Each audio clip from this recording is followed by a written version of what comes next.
Pokoknya kalau misalnya berbicara tentang toleransi, jangan pernah mengajarkan toleransi di daerah timur. Masya Allah. Kita sudah terbangun berabad-abad di sana. Nah, bahkan kita hidup rukun. Nah, kata Bapak, kalau begitu kamu harus sekolah, harus pintar. Kalau nggak bisa pegang parang, nggak bisa pegang berkebun istilahnya, kamu harus pintar pegang pulpen. Alhamdulillahnya di situ. Jadi di sana sebelum ke kedutaan juga menjadi pembantu di rumah makan. Jadi membantu koki, jadi cuci piring. Saya buka 100 pon, 100-nya lagi saya lipat-lipat, saya pegang tangan. Kayak Bapak itu, saya pegang tangan. Kaget dia. Dah katanya. Apa ini? Apa ini? La Syekh, fi haga suwaya. Saya bilang, ini ada sesuatu sedikit. Ketawa dia. Yang ngebagiin uang itu ngelihat. Dia panggil, ya Allah, eda, ta'ala katanya. Hei, ngapain katanya. Ya, enggak, saya mau berbagi gitu, saya dapat, saya bagi dua, nggak apa-apa katanya. Kamu tahu nggak itu yang ngasih katanya. Jadi uang segopok berkarung-karung itu dari bapak itu Allah, yang ngantri.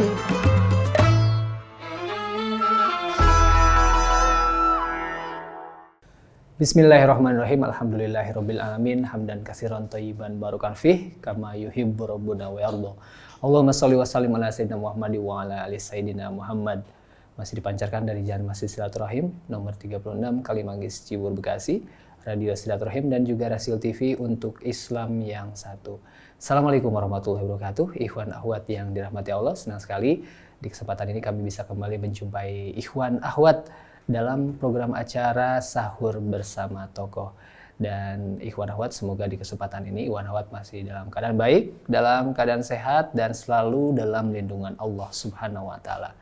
Dan mungkin bagi ikhwan akhwat yang sedang diuji sakit, semoga tetap diberikan kesabaran dan diberikan kesembuhan yang sempurna oleh Allah Subhanahu wa taala. Amin. Amin ya rabbal alamin. Dan di kesempatan ini ikhwan akhwat, kami kembali silaturahim ke Sukabumi, tepatnya ke IKAD, ke kantor IKAD, Ikatan Dai Indonesia Kota Sukabumi. Alhamdulillah kita sekarang bertemu dengan Ustadz Irwan Tamsoa MPD. Assalamualaikum warahmatullahi wabarakatuh. Waalaikumsalam warahmatullahi wabarakatuh. Kabar baik dan sehat. Alhamdulillah, khair, sehat. Alhamdulillah. Ini Ikhwan akhwat, beliau ini sebetulnya ada jadwal cukup padat juga apalagi di tengah Ramadan ini. Tapi alhamdulillah reschedule jadwal dulu untuk ya berbincang-bincang sharing dengan Rasil dan Rasil TV untuk berbagi kepada Ikhwan akhwat yang insya Allah nanti banyak inspirasi dari perbincangan ini. Meskipun bincang-bincang kita ringan, tapi insya Allah tokoh kita di kesempatan ini Ustadz Tamsoa akan berbagi juga untuk kita semua. Nah Ustadz, Ustadz ini kan di kota Sukabumi ya? Iya. Dan mungkin bisa sedikit diceritakan dulu latar belakang Ustadz. Yang saya tahu kan Ustadz dari luar Pulau Jawa gitu. Betul. Ya, dari Maluku nih, sekarang Utara. Bisa sampai ke Sukabumi. Nah itu perjalanannya seperti apa? Tapi sebelum itu kami ingin tahu dulu riwayat, mungkin latar belakang keluarga di sana, kemudian latar belakang pendidikan, masa kecilnya di mana, terus dewasanya sekarang bisa sampai Sukabumi itu gimana Ustaz? Baik. Bismillahirrahmanirrahim. Assalamualaikum warahmatullahi wabarakatuh. Alhamdulillah, salatu wassalamu ala rasulillah wa ba'd.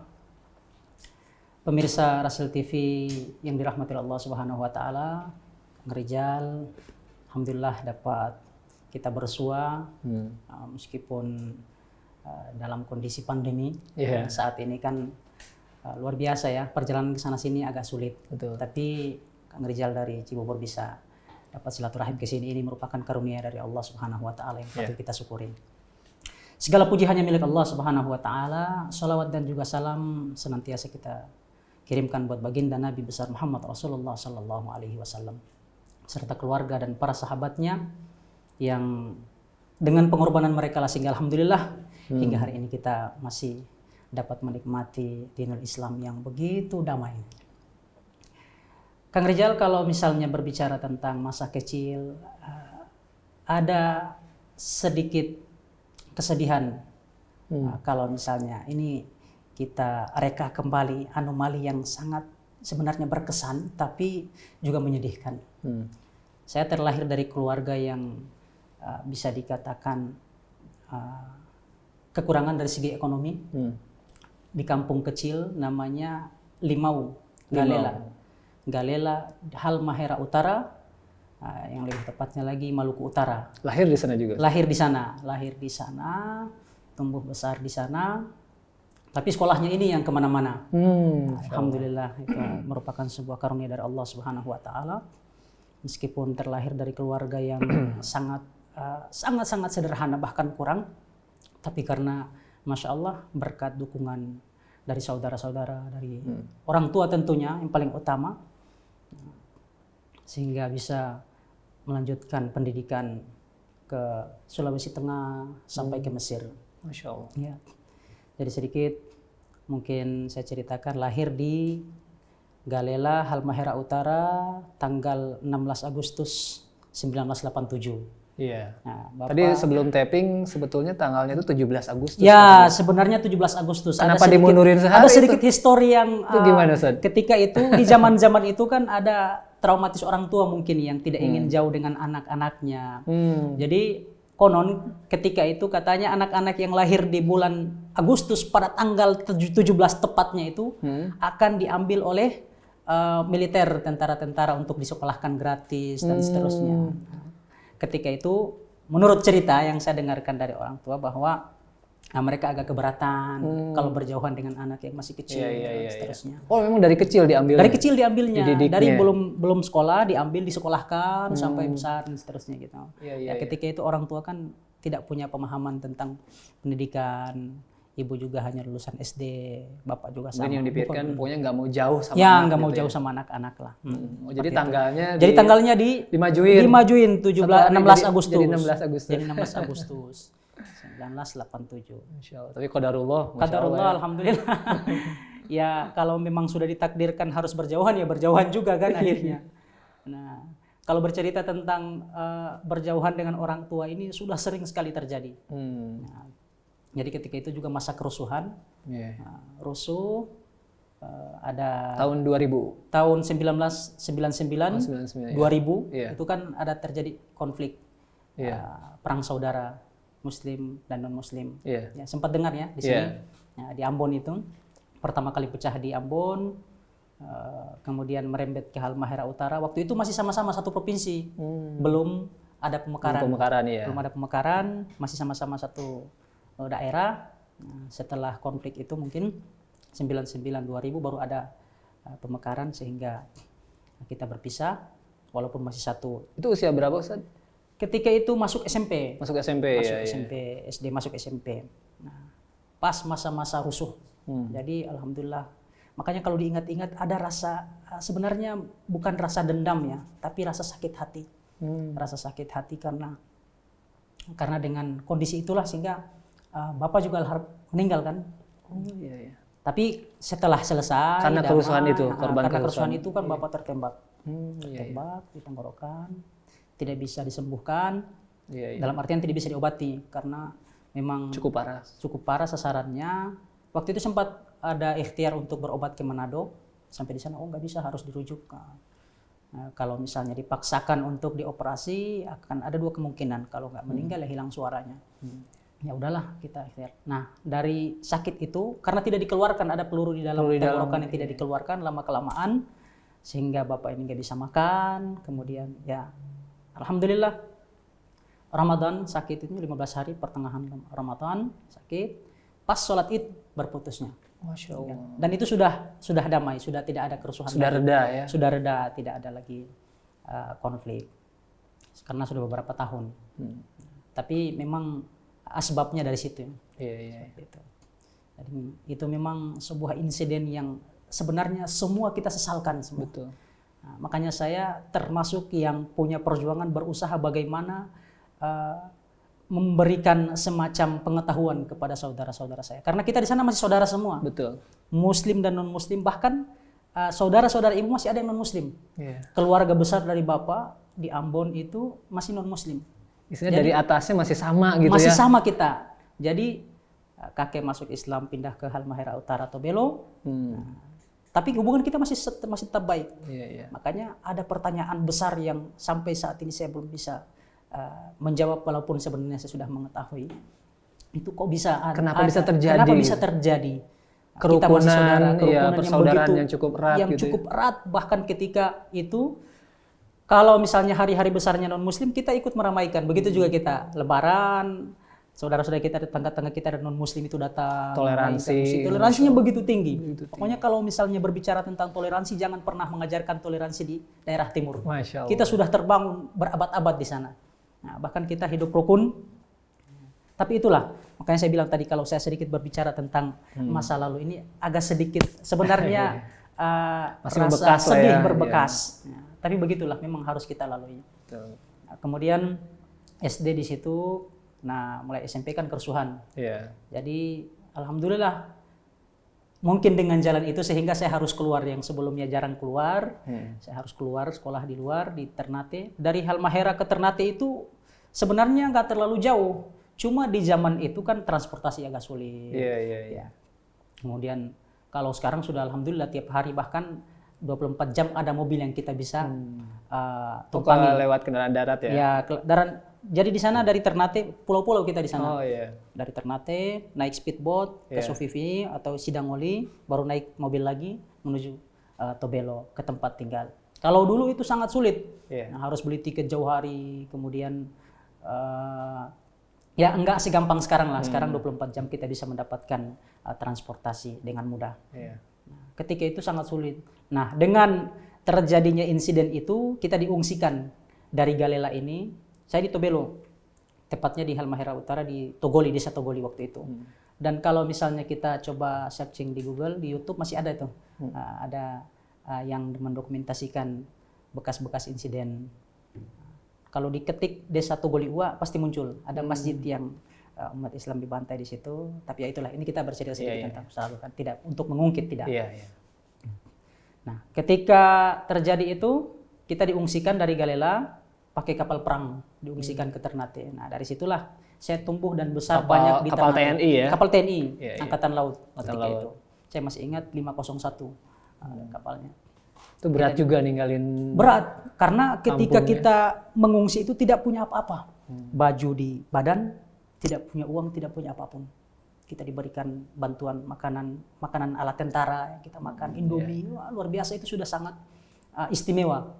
Ketika sampai di Ternate juga seperti itu, dalam masa pengungsian itu, alhamdulillah saudara-saudara muslim di Ternate juga mereka membantu, memberikan bantuan pakaian, makanan, dan seterusnya. Kita bertahan sampai bertahun-tahun. Terasa ya ukhuwah dari Kerasa saudara muslim ukhuwahnya ya. ketika itu. Bahkan kota Ternate ketika itu serasa menjadi serambi Mekah. Masya Allah. Makanya kita sempat apa istilahnya, menisbatkan nama kota Ternate ketika kerusuhan itu serambi Mekah. Masya Allah. Karena ketika azan berkumandang, semuanya jalan ditutup, tidak ada aktivitas. Sholat berjamaah. Sholat berjamaah semua. Allahu Akbar. Jadi ketika insiden kerusuhan. Sebelum itu Allahu alam, bahkan kadang-kadang ada masjid yang tidak berkumandang azannya. Nah, makanya ini ada hikmah-hikmah yang luar biasa yang bisa dapat kita petik ini. Waktu itu sendiri saja atau dengan orang tua? Dengan orang tua. Keluarga? Nah, dengan kakak, adik? Kakak juga waktu itu kita sempat terpisah-pisah. Jadi kerusuhan itu, bapak juga ketika ikut pasukan jihad. Nah, kita tidak istilahnya tidak lagi mengenal keluarga, tidak ingat lagi kondisi seperti itu bagaimana kita mempertahankan jiwa kita. Bahkan dalam kondisi seperti itu, makanya saya tidak heran kalau ada anak-anak yang hidup di Palestina berhadapan dengan tank begitu berani gagah kan. Nah, setelah saya rasakan ternyata memang kondisinya seperti itu. Nah, jadi kalau misalnya kita terbiasa dengan hidup dengan kondisi seperti itu, kita akan mau nggak mau harus menghadapi. Nah, jadi akhirnya di Ternate. dari Ternate sekolah lanjut. SMP ya? Ya SMP ya? masuk di MTS Al Khairat Kalumpang ketika itu. Sebelumnya dibawa ke Palu, Sulawesi Selatan, Sulawesi Tengah. Sama masih di Al Khairat juga. Sampai di sana keinginannya karena kakak kuliah di sana di Unisa, Universitas Islam Al Khairat, kakak yang pertama, Nur Samad Tamsoa, kuliah di sana. Akhirnya orang tua juga mengantarkan kita sekolah di sana. Cuma karena ketika itu ekspektasinya terlalu tinggi, pengen masuk pesantren, sampai di sana karena satu dan lain hal kakak ini mengarahkan ke masih sama di Al Khairat, tapi tidak di pesantrennya. Nah, akhirnya saya berkecil hati, ya udah saya pulang aja, mendingan di Ternate kalau misalnya sekolah-sekolah swasta, masih Al Khairat juga di Ternate ada Kelumpang. Tapi sempat bertahan 2 tahun, dipulangkan. Karena kalau hati sudah tidak menerima ya Bagaimanapun dikondisikan pasti inginnya pengen pulang. Akhirnya dipulangkan sama kakak ke Ternate, sekolahlah di Ternate. MTS di Ternate, Madrasah Aliyah dulu juga di Ternate, sama di pondok yang sama, Pondok Pesantren Al Khairat. Nah, sampai lulus ikut tes. Tapi dalam masa studi itu perjuangan orang tua yang luar biasa yang saya Perjuangan ibu. kagumi. Ibu sama bapak. Ibu ketika itu bapak sudah meninggal, itu perjuangan ibu. Ya. Kalau bapak masih hidup masih sempat kan bapak meninggal itu setelah kerusuhan. Itu masih ada waktu beberapa ya sudah di Ternate ya sudah Ustadz di ya. Ternate karena harus berobat. Seterusnya. Sebelum meninggal bapak juga luar biasa memberikan motivasi untuk mempertahankan Semangat kita semangat belajar. Iya. Karena ketika masih berkebun dulu orang tua sudah melihat, wah anak ini nggak bisa bertani sepertinya. Fisiknya nggak bisa. Jadi ada satu kondisi, satu pengalaman ketika pulang dari kebun, saya disuruh pikul kacang dari kebun itu. Sampai di tengah jalan nangis kan. Usia berapa tuh Ustaz? Masih ingat? Masih kecil, masih SD. Usia ya SD kelas 4, kelas 5 lah. Pulang dari kebun bawa kacang sekarung kecil, nangis di tengah jalan. Nah kata bapak, kalau begitu kamu harus sekolah, harus pintar. Kalau nggak bisa pegang parang, nggak bisa pegang berkebun istilahnya, kamu harus pintar pegang pulpen. Harus sekolah kata orang tua. Jadi masih terngiang. Masih terngiang. Kata-kata almarhum bapak itu sebelum, makanya saya sampai saat ini masih termotivasi dengan bahasa-bahasa dari orang tua itu, dari bapak. Kalau ibu saya lihat perhatikan perjuangannya ketika bapak sudah tidak ada. Tapi sebelum masih ada bapak, benar-benar bapak itu punya perjuangan yang luar biasa. Bahkan kita disiplin beribadah, sholat itu jangan ditinggal, itu sebelum masih SD sudah diajarkan. Doa makan dan doa seterusnya. Sholat dimanapun, bahasa bapak begini, kamu boleh yang lain untuk dikesampingkan, tapi kalau sholat jangan pernah. Apapun kondisinya kamu harus sholat.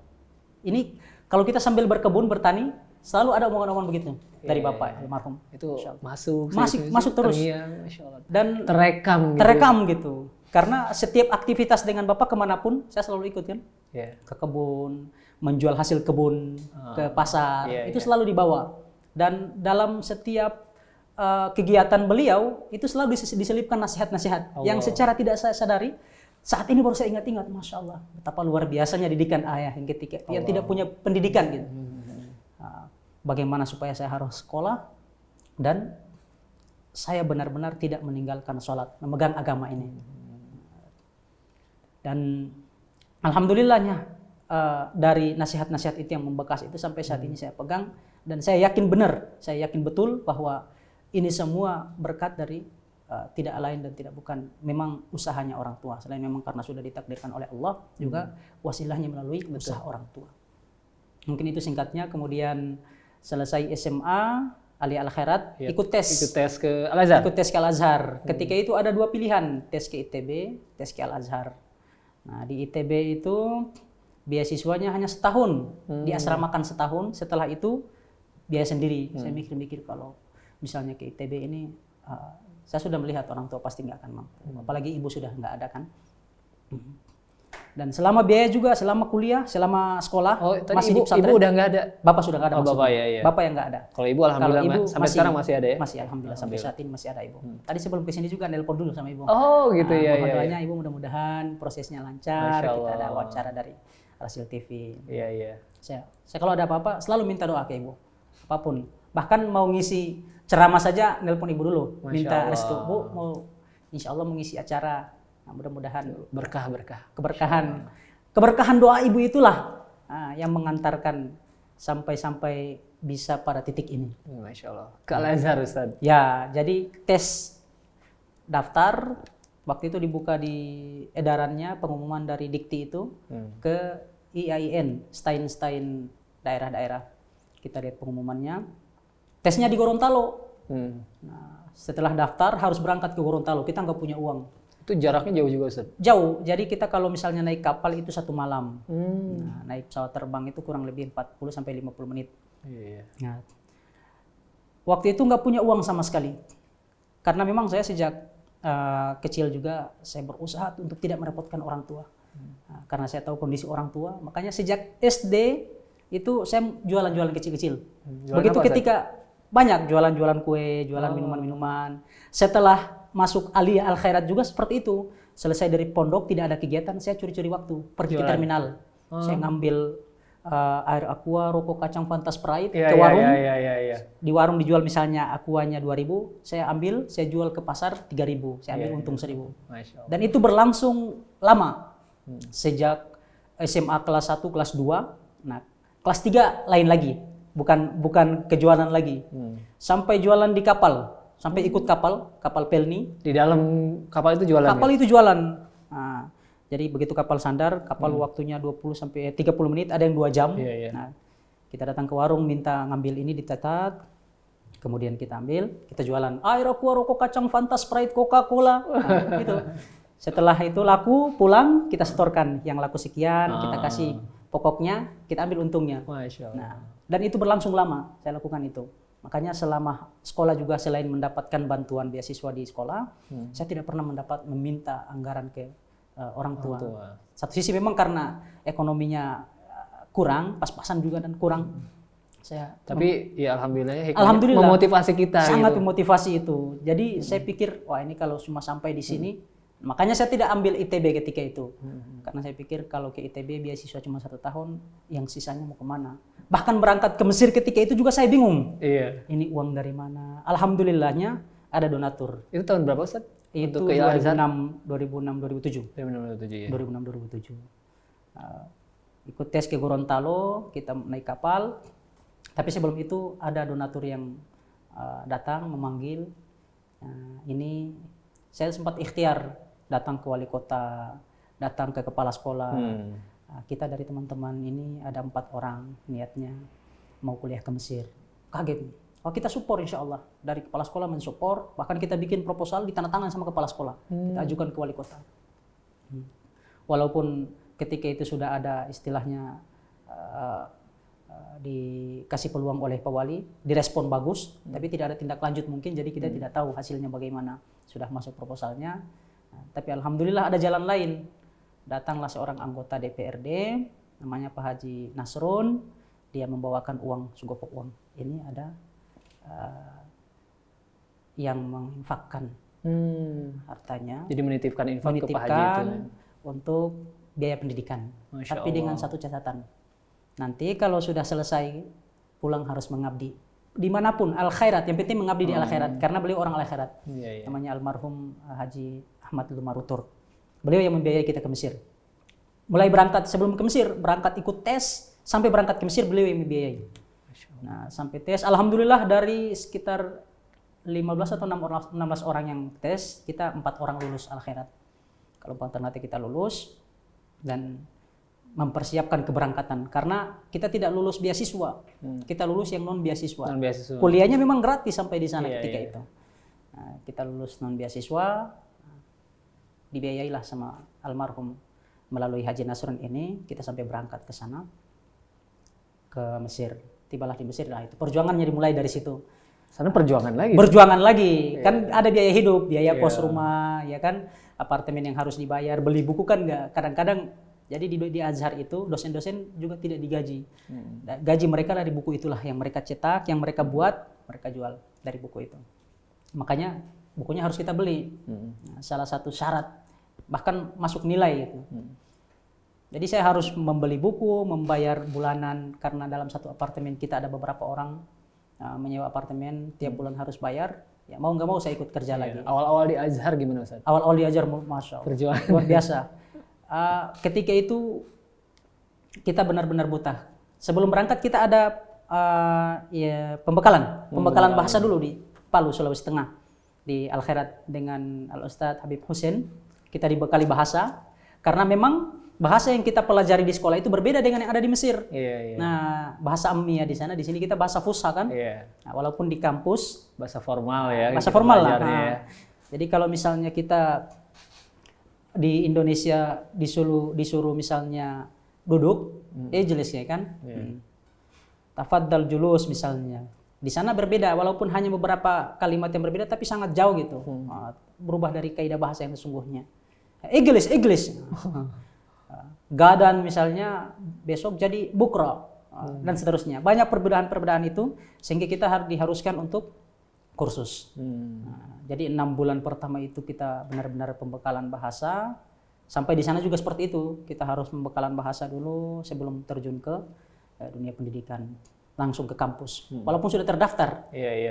Alhamdulillah, qadarullah, ketika sudah di sana juga saya menikah. Oh, menikah di sana? Menikah di sana juga sama istri. 2 anak lahir di sana. Nah, jadi istri ini ketemu di Mesir. Ketemu di Mesir. Nikah Istri di sana. asli mana, Ustaz? Istri asli dari Cianjur. Oh, dari Cianjur. Istri asli Orang Cianjur, Sunda ya? Orang Sunda.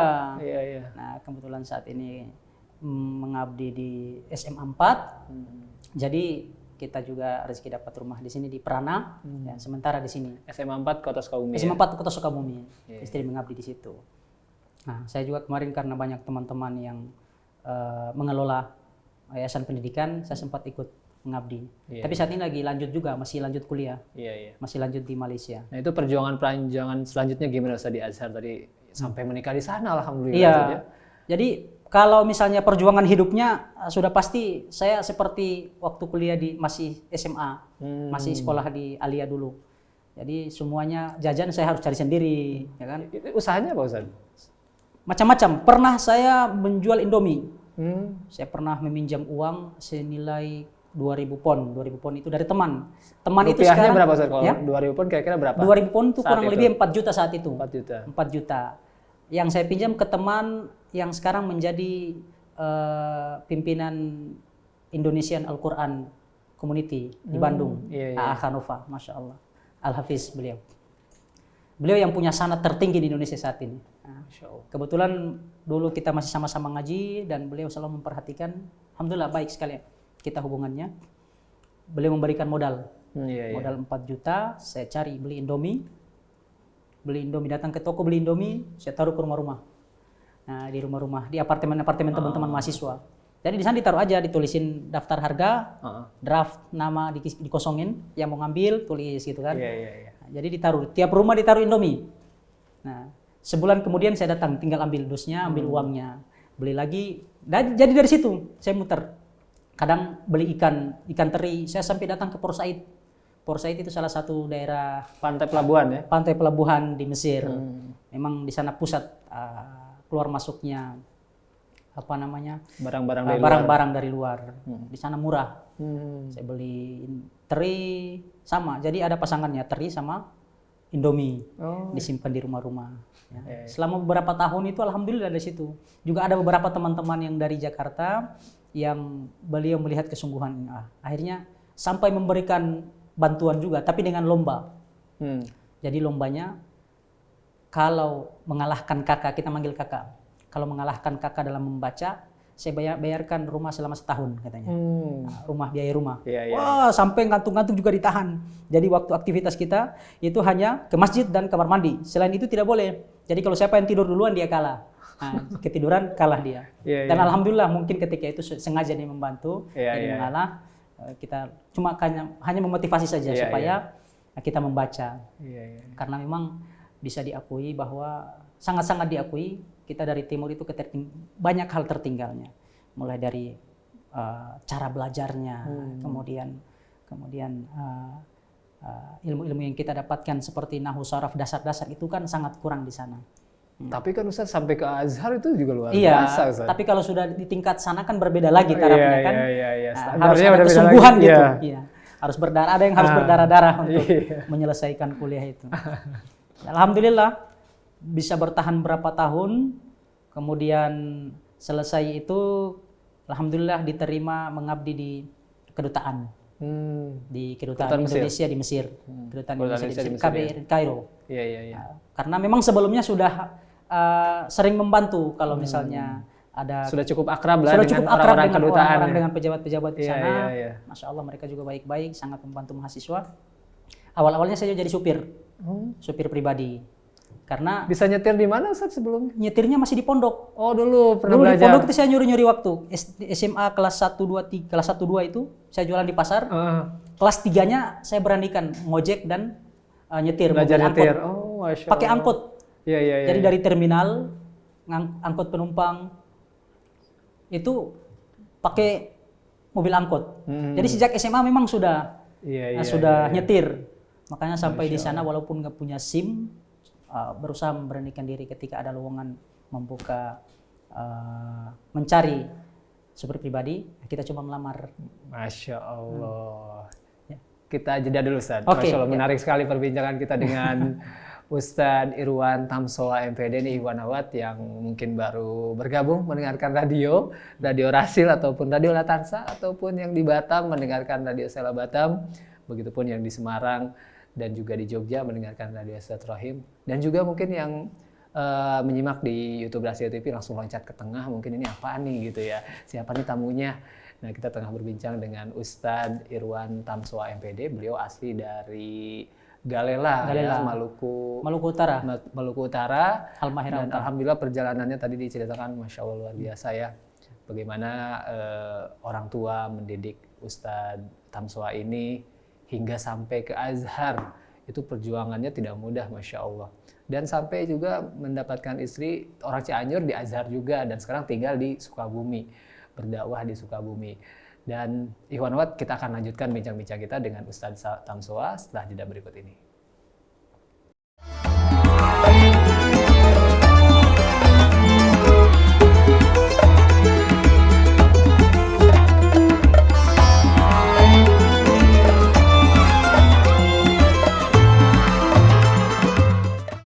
Terima kasih Ikhwan Akhwat masih menyimak siaran Radio Silaturahim dan juga Rasil TV.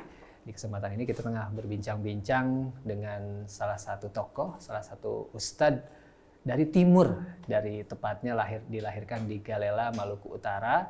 Dan kita tadi sudah mendengarkan di awal perjalanan hidup beliau, latar belakang keluarga, pendidikan, bagaimana dulu pernah mendapatkan ujian yang cukup besar ya, yang mungkin itu juga cukup menggembarkan Indonesia dan dunia juga ya. Waktu itu ada kerusuhan, perang antar saudara ya pada saat itu.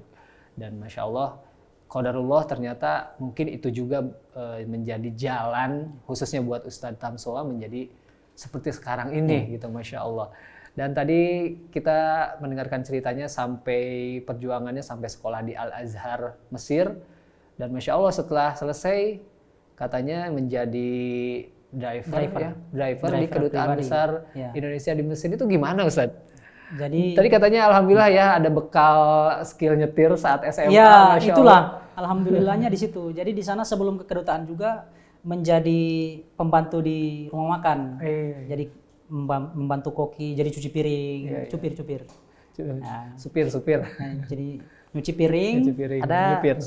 dari kedutaan Indonesia pejabat-pejabatnya kadang makan di rumah makan.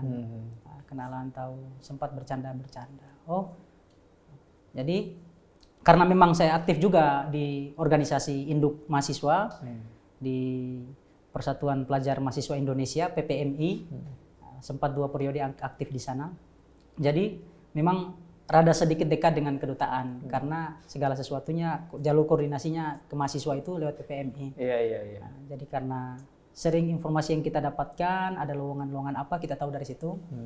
Ketika itu ada lowongan mencari supir pribadi untuk anaknya sekolah. Nah, ada pejabat yang anaknya sekolah ingin disupirin. Saya melamar. Tapi awal-awal masih karena tinggal di daerah masih jauh, tinggal di Zagazig. Saya muqayyadnya, kuliahnya di Zagazig, bukan di Kaironya. Oh iya. Nah, jadi dari Kairo ke Zagazig itu masih kurang lebih 2 jam lagi. 2 jam lagi. Jadi di sana ada Al-Azhar Kairo, teman-teman dari Indonesia yang kurang lebih 3 ribuan itu, ada yang di muqayyadnya itu ada yang di Tonto, Mansuro, Tafahna, Zagazig. Nah, daerah-daerah inilah tersebar. Memang pusatnya di Kairo, Al-Azhar itu. Nah, dapat informasi itu, kita coba melamar, ternyata belum diterima karena jauh tempatnya. Nah, setelah itu kesini ada lagi ikut diterima. Waktu itu pertama kali menyupiri Bapak Ali Andika Wardana namanya beliau, Masya Allah luar biasa baiknya. Nah, Pak Ali Andika Wardana menyupir beliau, kemudian keluarganya, anaknya ngantarin ke sekolah. Begitu beliau selesai, saya masuk ke admin, diangkatlah di admin sebagai tenaga non klerikal. Kemudian alhamdulillah banyak pengalaman yang bisa didapat di kedutaan itu. Kemudian diangkat ke atasnya perdagangan. di atas perdagangan situ belajar ngelola data walaupun sambil mendampingi atas perdagangannya. Waktu itu Bapak Burhan. Alhamdulillah kemana-mana saya dampingin beliau. Di samping menerjemahkan juga menyupiri beliau juga ya jadi asistennya beliau. Alhamdulillah banyak pengalaman didapatkan di situ, bahkan dapat istri di situ di kedutaan. Oh di kedutaan ya, bukan mahasiswa Azhar bukan ya? mahasiswa. Jadi ketika itu istri sudah mengajar di SMA 4. Memang Jadi, guru istri? Istri itu guru diperbantukan dari Kementerian Pendidikan dan Kebudayaan ke Sekolah Indonesia Kairo. Di sana ada Sekolah Indonesia. Sekolah Indonesia itu dikelola di bawah kedutaan.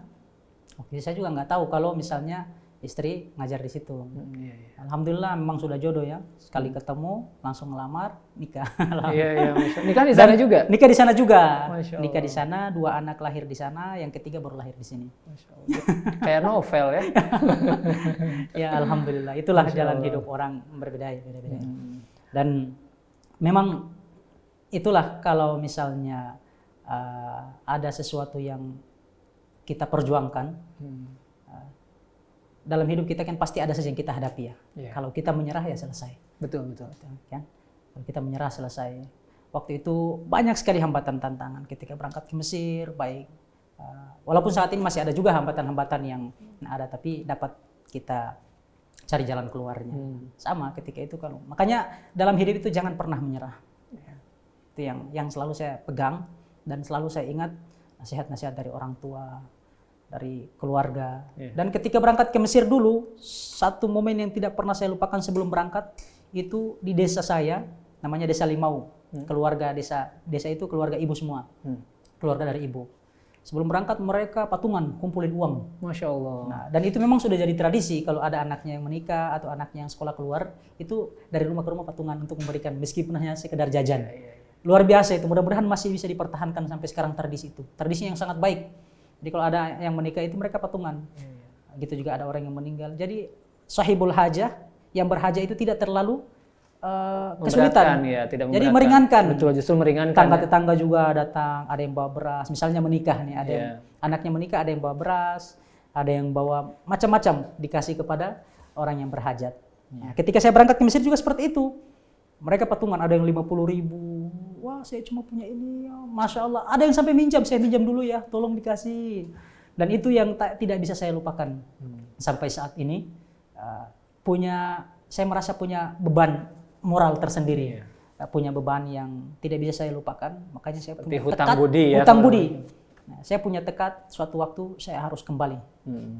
Dan ini merupakan cita-cita terbesar saya ketika nanti kalau misalnya sudah selesai akan kembali. Itu mungkin sekilas perjalanan pendidikan. Dan saat ini alhamdulillah selesai setelah menikah itu sebelumnya saya belum mau pulang, masih di kedutaan. Itu berapa lama Ustaz dari selesai kuliah 2011 sampai tadi bekerja dulu di kedutaan sampai pulang ke sini itu berapa 2016 lama? 9 tahun di Mesir. 9 tahun di Mesir. 9 tahun di Mesir, itu pun dimotivasi sama istri, Abi mau sampai kapan di sini? Saya sampai ketika itu juga banyak senior-senior, ada senior kita penasehat di kerukunan keluarga Sulawesi, karena kita masuk di sana di kerukunan. Kita ada alma mater namanya Himpunan Keluarga Mahasiswa Al Khairat di sana. Ada anggotanya sekitar 100 lebih. Terhimpun dalam satu organisasi persatuan. Kalau Jawa Barat ada KPMJB namanya. KPJ Jakarta, Jawa Timur Gama Jatim, kemudian kalau kita yang di timur terhimpun dalam satu organisasi namanya Kerukunan Keluarga Sulawesi. Dari Papua ada, dari Ternate, semua di situ. Saya sempat jadi pengurus juga di situ, alhamdulillah. Nah, ada penasehat kita yang beliau sudah bertahun-tahun. Selesai S2 di Al-Azhar, beliau mengabdi di kedutaan, tidak kembali lagi. Sampai sekarang masih mengabdi di situ, Masya Allah. Dan beliau yang selalu memberikan motivasi. Kembali, dan kembali. Kamu mau sampai kapan di sini? Jangan seperti saya yang ketika sudah dalam kondisi usia seperti ini baru saya kaget. Makanya kamu masih muda harus kembali. Nah, itu juga dimotivasi sama istri pulang. Jadi saya pulang langsung daftar S2 ke UIN ketika itu Sunan Gunung Jati. Bandung. UIN Sunan Gunung Jati, keterima, ikut kuliah. Ternyata jauh juga kalau dari Sukabumi ke sana. Nah, S2 Ustaz ya? Iya, S2-nya. Akhirnya ada teman juga senior dulu di Al-Azhar, beliau S2 di PT IKI. Udah, ini ada pembukaan pendaftaran ini tahun ajaran baru semester genap, semester ganjil. Coba daftar, ikut tes, ternyata lulus. Alhamdulillah, lanjut kuliah di situ sampai selesai. Lumayan jauh juga Ustaz. Lumayan. Dari sini ke PTIK ke Ciputat sana ya. Tapi tidak sejauh ke Cibiru. Kalau ke Cibiru bisa 5-6 jam, kalau ke Ciputat 2 jam dari sini. Saya sholat subuh dulu baru berangkat. Sampai di sana masih dapat. Pakai kendaraan umum atau pakai kendaraan sendiri? Kendaraan sendiri. Kadang, kalau awal-awal pakai motor dulu. Iya. Pakai motor, lama-kelamaan kesulitan kalau hujan kan. Iya betul. Akhirnya saya bawa kendaraan mobil. Jadi pas kalau selesai sholat subuh langsung berangkat, sampai di sana pas masuk kelas. Langsung dosennya masuk, nggak lama. Masya Allah. 2 jam targetnya, itu sudah speednya agak sedikit dikencangin.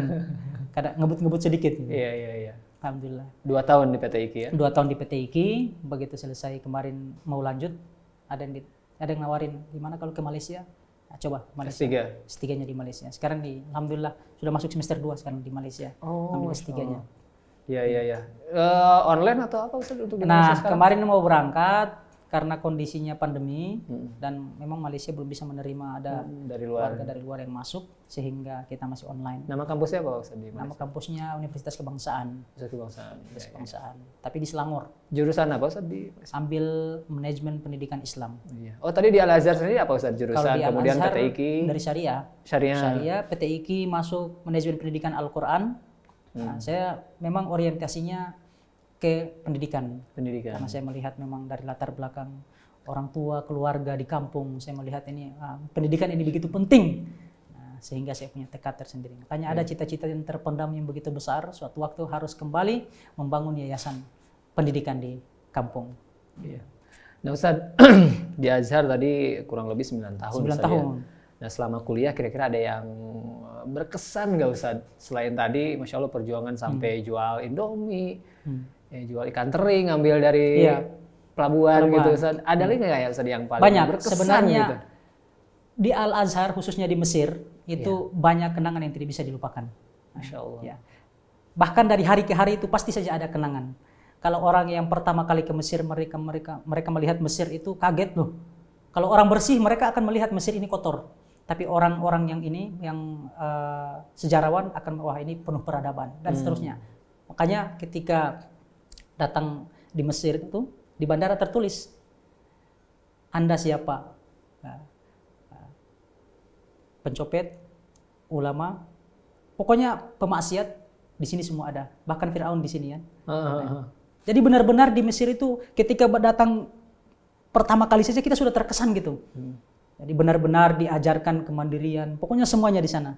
Nah, saya tidak memungkiri juga ketika hidup di sana itu banyak sekali bantuan daripada muhsinin, guru-guru kita, Syekh Azhar, dari guru dosen-dosen Al-Azhar memberikan bantuan bulanan. Dan yang paling unik yang tidak pernah saya dapatkan di Indonesia itu ketika kuliah, kalau di Indonesia kita menyetorkan hafalan kita bayar ya, kita belajar kita bayar. Kalau di sana kita belajar kita yang dibayar. Oh gitu sih. Nah, kalau kita mau belajar kita datang kepada misalnya antum Ustadz Syekh Rijal, saya datang Syekh Rijal, saya ingin talaki, saya ingin belajar mendalami sanad ini misalnya, mendalami ilmu ini. Oh, dengan senang hati beliau dan memang sudah punya murid.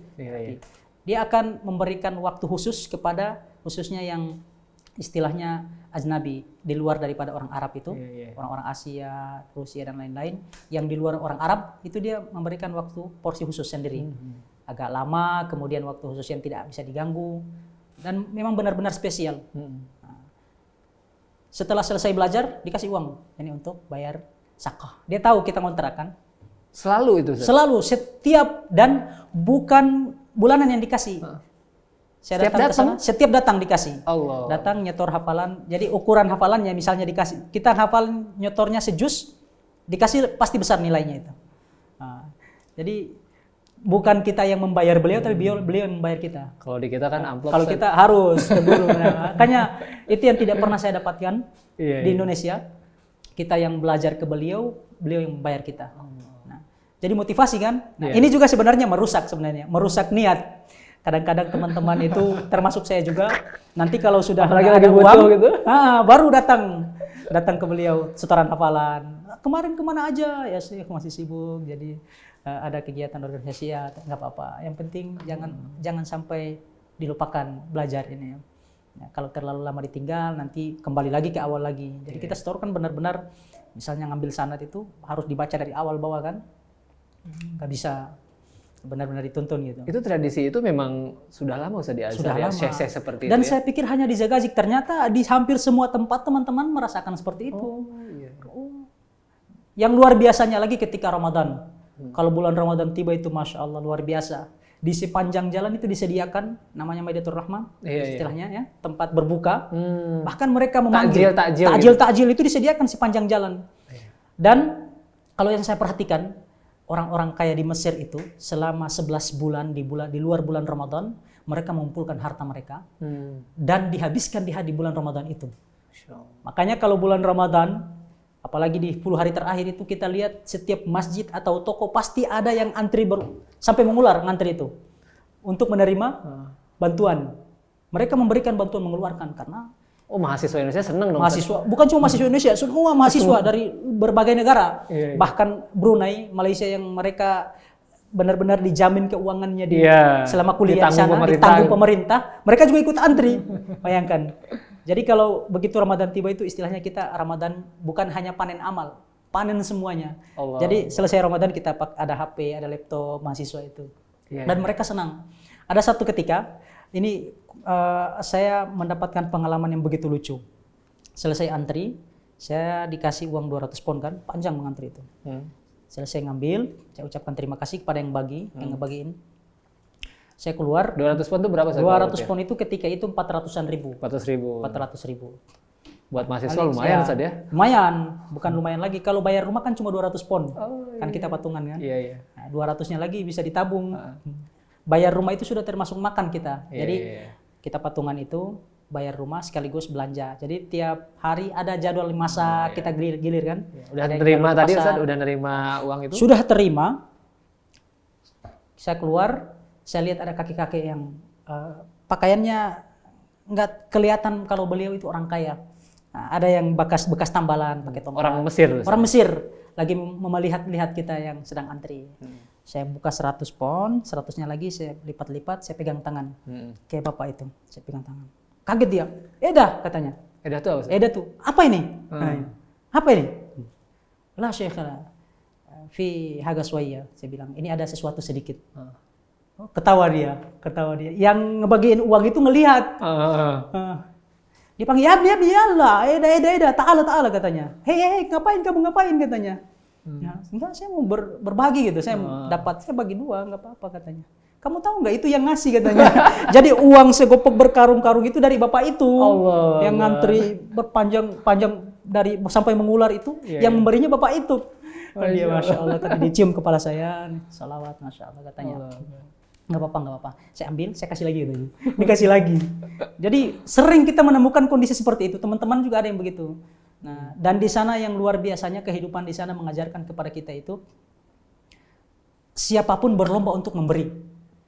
Misalnya kita dalam satu kendaraan, kita naik bis bergelantungan dengan teman-teman, itu tidak ada yang mau bayar. Maksudnya tidak ada yang pertama duduk. Duduk, dipersilakan duduk. Bahkan dosen-dosen kita mengutamakan orang lain duduk. Kalau teman-teman kita, dia bagaimana supaya dia membayar duluan. Jadi itu menjadi motivasi. Tidak ada yang kalau kita di sini kan siapa yang bayar lah sok. Kamu ya yang bayar. Begitu saya duluan turun. Kalau kita makan juga sama. Jadi siapa yang makan, bahkan kadang-kadang teman-teman itu ada yang belum selesai makan, dia sudah datang ke sini, kasih bayar dulu. Udah. Diam-diam dia. Pas kita mau bayar udah dibayar. Waduh, dan itu sesuatu yang mengecewakan gitu. Kenapa dibayar? Harusnya ya gantian lah sedekahnya, masa kamu terus gitu. Itu kondisi kita, kehidupan yang mengajarkan kita di sana seperti itu. Nah, makanya tidak heran teman-teman itu ketika kembali ke Indonesia, mereka jiwa untuk menolong, jiwa untuk membantu, tidak kikir dan seterusnya itu benar-benar karena sudah terlatih dari sana. Karena kehidupan saja mengajarkan seperti itu. Apalagi di kampus, dosen-dosen kita yang mereka ketika di rumah itu punya kehidupan yang sangat mencukupi, punya mobil, tapi mereka berangkat ke kampus tidak menggunakan mobil pribadi. Mereka naik bis juga sambil baca Quran. Kita berdiri lagi baca Quran, narik dia. Tafadhal duduk katanya. Kayak gitu. Lah, dosen kita itu di atas bis duduk katanya. Enggak, kita kan orang tua nih, Iya. ya. Kalau di Indonesia kan kita lebih menghargai ihtiramnya, memuliakan orang tua harus duduk. Kalau dia enggak, mereka enggak, kamu harus duduk. Kamu itu tamu ke sini, saya harus memuliakan tamu. Nah, dan saya sebagai gurumu, kamu harus nurut kepada guru. Oh, Ya, mau nggak mau kita duduk. Iya. Beliau sambil berdiri baca Quran. Itu kehidupan yang benar-benar mengajarkan. Semua kehidupan di Mesir itu mengajarkan. Ada hikmah yang dapat kita petik, yang bisa kita tanamkan dalam diri untuk menjadi pedoman kehidupan. Masya Allah, sebetulnya pasti banyak sekali nih Banyak ceritanya, sekali. banyak sekali. Ini belum semua yang saya Iya, cuman karena durasi ini gitu. Iya. Nanti kita di lain waktu, di kesempatan lain bisa bincang-bincang Ya, lagi mengenai hal ini ya. insyaallah. Mengenai Siap. Azhar emang luar biasa Oke. kisah-kisahnya. Nah Ustaz, kembali ke Indonesia, akhirnya ada kegiatan dakwah di mana Ustaz? Dan di IKD juga aktif juga Ustaz? Alhamdulillah di Indonesia khususnya di sini di lingkungan Kota Sukabumi diamanahi sebagai RT. Itu pulang memang langsung ke Sukabumi Ustaz ya? Ya waktu itu masih pulang ke Bandung. Ke Bandung. Waktu itu kan masih ke S2 ke Oh, UIN. Senandung Jati, ya. Setelah itu mertua di Cianjur, udah di sini aja Abi. Sini ada 2 rumah, Abi di rumah mama yang bawah. Nah, setelah itu karena rumah di sini sudah beli ketika itu, jadi Di Sukabumi? di Sukabumi. Iya. Jadi karena rumah juga masih dikontrakin, kita pindah ke sini ngontrak dulu. Oh iya. Kan istri juga kan pulang kembali ke sekolah asalnya, mengabdi lagi ke sekolah asalnya SMA Sekolah 4. asal di SMA 4 Sukabumi ya? Ngajar lagi, jadi mau kita tinggal di Sukabumi. Di Prana. Nah di Prana itulah alhamdulillah bermuamalah, diamanahin mengurus masjid, mengurus warga, dan alhamdulillah diberikan kepercayaan untuk mengemban amanah di Ikatan Dai Indonesia, koordinator bidang pendidikan. Alhamdulillah. Iya, Ya, luar biasa, ini amanah yang sebenarnya berat bagi saya ya. Karena belum seberapa ilmu yang saya dapat, tapi karena dituntut untuk harus berbagi, ya apa yang saya dapatkan sedikit itu yang saya amalkan insya Allah. Baik, nah Ustadz, ini pertanyaan ringan sih Ustadz. Ustadz kan dari Maluku sana Ustadz ya? Ya. Orang timur nih, Ya, dapat jodoh orang Cianjur, alhamdulillah qadarullah. alhamdulillah. Itu ada perbedaan shock kultur nggak sih Ustadz? Sebenarnya memang ada. Ada ya, pasti ada perbedaan- ya. Ada perbedaan adat budaya, kemudian cara bicara dan lain seterusnya itu pasti berbeda. Di awal-awal itu istri kadang suka menangis. Kaget. Kaget kan? Menangis bukan karena sesuatu yang lain. Bukan karena kekerasan. Bukan karena kekerasan. Saya juga kaget. Loh, kenapa? Abi marah ya katanya. Enggak, emang gaya bicaranya seperti ini. Nah, dari situ mulai berubah karena Ya Ustadz akhirnya dilembutin. dilembutin. Kita harus menyesuaikan, ya kan? Dan alhamdulillah banyak hal yang saya belajar dari istri itu. Kadang-kadang kosakata yang harus tidak lahjanya misalnya dibenarkan sama istri. Kan kita orang timur rata-rata semua semua, ya kan? Nah, kalau sama istri dibenerin. Dan itu terus berlangsung sampai saat ini. Kalau misalnya mengisi ceramah nanti dikoreksi istri jadi jurinya. Jadi Ngoreksi. korektor. Sering mengoreksi. Nabi nanti jangan seperti ini. Nah, kemungkinan nanti kita harus hasil obrolan ini juga nanti dikoreksi sama istri. Iya. Iya Bu, nanti koreksi ya. Udah bisa bahasa Sunda dong ya? Ya ngerti, tapi Ngerti untuk ya? mengungkapkan masih seetik lah. Seetik.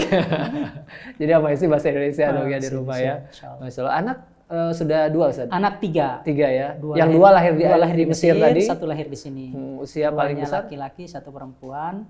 Yang 1 7 tahun, yang kedua 5. Sudah sekolah ya? Ya, sekolah baru masuk Sudah SD. sekolah ya. Nah Ustaz, kalau Ustaz melihat Islam ya, Islam kan memang rahmatan lil Rahmatan alamin, itu lil di mana-mana sama. Ada nggak Ustaz nuansa keislaman di Maluku sana dengan di Jawa, khususnya di Jawa Barat, Ustaz melihat ada perbedaan nggak atau gimana Ustaz? Tentu. Ketika itu ya, kalau saat ini saya belum terlalu melihat. Kalau ketika itu yang saya bandingkan dengan kehidupan di Jawa sini, mungkin karena yang pertama latar belakang pendidikan tentunya ya. Iya. Latar belakang pendidikan yang berbeda, sehingga cara menyikapi persoalan itu juga berbeda. Menyikapi perbedaan. Menyikapi perbedaan. Nah, dan di sana juga memang karena budayanya rada keras, ada sesuatu yang ini memang ketika menyelesaikan sesuatu itu terlihat keras seperti itu.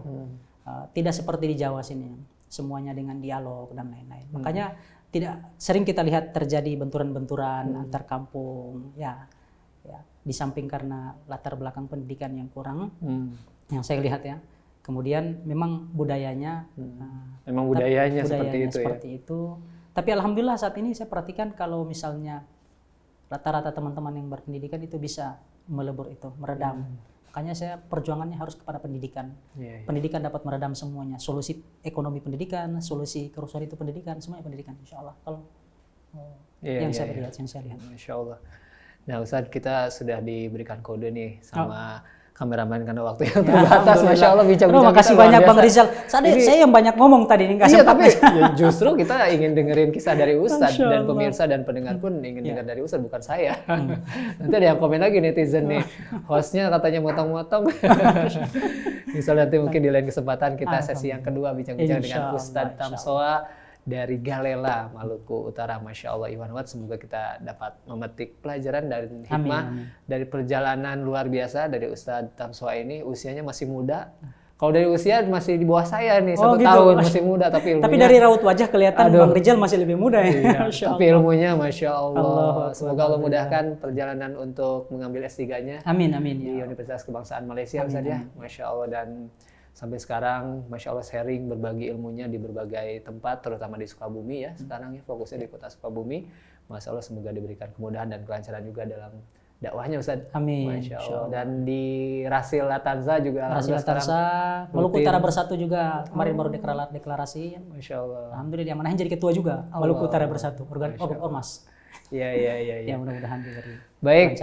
Nah, sayang sekali karena waktu yang terbatas, kita harus akhiri bincang-bincang kita dengan Ustadz Haji Irwan Tamsoa MPD, ya, beliau merupakan dai yang sekarang tinggal di Kota Sukabumi dan juga aktif di Ikatan Dai Kota Sukabumi bersama para dai-dai lainnya di sini.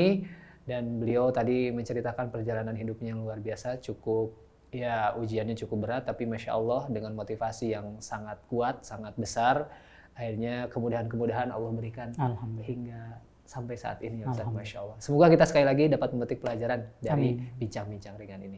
Akhirnya saya Rizal Ahak, Ustadz Tamsoa juga, dan teman-teman yang bertugas ada Bang Atep dan Kang Sandi undur diri dari Kota Sukabumi dengan baca doa kafaratul majlis. Subhanakallahumma wa bihamdika asyhadu an la ilaha illa anta astaghfiruka wa atubu ilaik. Billahi taufiq wal hidayah. Wassalamualaikum warahmatullahi wabarakatuh.